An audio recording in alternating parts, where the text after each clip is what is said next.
Hi friends, welcome to our channel. ఊరికి వెళ్ళాలని మీ అందరికీ తెలిసిందే కదా. మా ఊర్లో అంకమ్మ ఆరాధన అని చెప్పేసి ఆరాధన చేస్తూ ఉంటే అక్కడికి వెళ్ళైతే చూడడానికి వెళ్ళాను.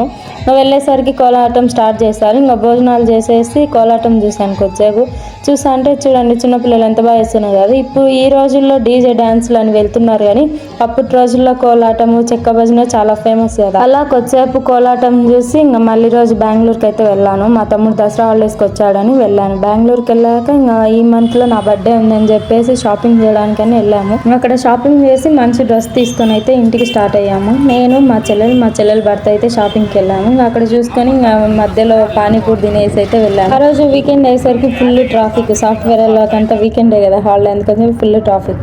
అదే నైట్ కు మదనపల్లికి కూడా స్టార్ట్ అయ్యాను అనమాట. నేను మా తమ్ముడు ఊరికి వెళ్తున్నాడు, నేనైతే మదనపల్లికి అనమాట. ఇంకా సరే అని చెప్పేసి ఇద్దరం కలిసి అయితే వెళ్ళాము. నేను మధ్యలో డ్రాప్ అయ్యి అలా ఇద్దరం సాంగ్స్ ఇంటూ జర్నీ అయితే స్టార్ట్ చేసాము. ఇదైతే మేము ఎక్కిన బస్సు అనమాట. ఎస్ఎల్విటి ట్రావెల్స్. చాలా నీట్గా ఉందన్నమాట బస్సు, చాలా మంచిగా మెయింటైన్ చేశారు. చూడండి, ఎస్ఎల్విటి ఫుల్ నేమ్ కూడా నాకు కూడా తెలియదు. ఇంకా మళ్ళీ రోజు నా బర్త్డే. మా హస్బెండ్ ఏమో మిడ్ నైట్ కేక్ కట్ చేయించిండు. ఇంకా సరే అని చెప్పేసి మార్నింగ్ లేసి ఇంట్లో క్లీన్ చేసి పూజ అయితే స్టార్ట్ చేశాను. పూజ చేయించుకొని ఇంకా మా హస్బెండ్ దగ్గర ఆశీర్వాదం తీసుకొని ఆ రోజు మండే రావడంతో నాకు ఎంతో ఇష్టమైన నా ఫేవరెట్ గాడి శివయ్య దగ్గరికి అయితే వెళ్ళాము. మేమైతే నైట్ వెళ్ళాం అనమాట టెంపుల్ కి. ఇంకా అక్కడ పూజ చేస్తా ఉన్నారు. సరే అని చెప్పేసి కొద్దిసేపు క్యూ లైన్ లో ఉన్నాము. 10 minutes కంతా దర్శనం అయిపోయింది. ఇంకా కార్తీక మాసం స్టార్ట్ అవ్వకముందే అప్పుడే దీపాలు కూడా పెట్టేశారు గజస్తంభంకి ఎదురుగా. ఇంకా నంది అంటే అందరికి తెలిసిందే కదా, నంది చెవులో చెప్తే ఏదైనా జరుగుతుంది. ఆ రోజు సోమవారం కావడంతో శివయ్యను కూడా చాలా బాగా అలంకరించారు. చూడండి ఎంత బాగా అలంకరించారు. అలా దేవుని దర్శనం చేసుకొని ఇంకా ప్రసాదం పెడుతుంటే ప్రసాదం తీసుకొని తినేసి ఇంకా అలానే ఇంకా మేమైతే ఇంకా రెస్టారెంట్కి వెళ్ళాలని చెప్పేసి మదనపల్లిలో ఎంతో ఫేమస్ అయిన ఆంధ్ర స్పైసీ రెస్టారెంట్కి అయితే వెళ్ళాము. రెస్టారెంట్కి వెళ్ళిన తర్వాత నాకు ఎంతో ఇష్టమైన చికెన్ లాలీపాప్ తో స్టార్ట్ చేసాము మా డిన్నర్. ఇంకా ఫస్ట్ చికెన్ లాలీపాప్ తినేసి మళ్ళీ చికెన్ దమ్ బిర్యానీ చెప్పి తినేసాము. ఆ వ్యూని ఎంజాయ్ చేస్తూ డిన్నర్ కంప్లీట్ చేసుకొని ఇంకా అక్కడ మాకు కావాల్సిన ఫొటోస్ వీడియోస్ తీసుకొని ఇంటికైతే స్టార్ట్ అయ్యాము.